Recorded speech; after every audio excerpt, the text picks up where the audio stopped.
Pred nama je zahtevna naloga. Vse človeštvo je odvisno od najine odločitve. Danes moramo oceniti, kako bomo pridobivali zeleno energijo prihodnosti. Aha, to pa ni kar tako, ampak mislim, da bova zmogla.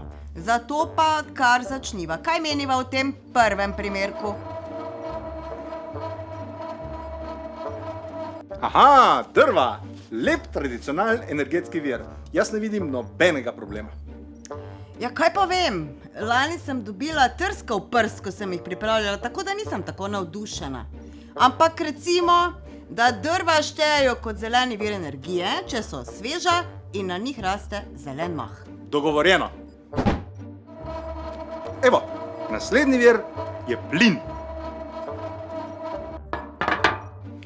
Zemeljski plin je v zadnjem času sicer postal rahlo problematičen. Jaz kljub vsemu predlagam, da mu damo oznako zeleno gorivo, ampak samo v primeru, da ni iz Rusije.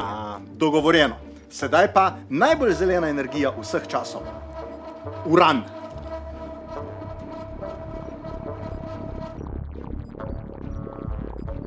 Ja, res lepo zeleno žari, ampak kaj pa odpadki? Sem slišala, da tega ne moreš kar tako, ne vem, v bioodpadke vršiti. Ne sekiri se, to bo naša komunala vse rešila. Okej, v redu potem, ampak noben od teh virov me ni zares prepričal. Zdi se mi, da bi bil katerikoli izmed njih res 100% neoporečno, fantastično, enkratno in samo zelen. Ampak brez skrbi, prihaja najbolj zelen energent vseh časov.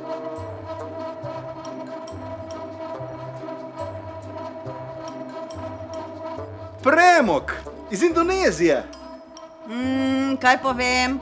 Meni se to ne zdi lih zelena energija, je bolj črn. Imidž je pomemben, veš. Kaj pa, če enostavno kupimo par litrov zelene barve in ga pobarvamo? Ja, saj ko je v peči, ga pa noben več ne vidi. V redu.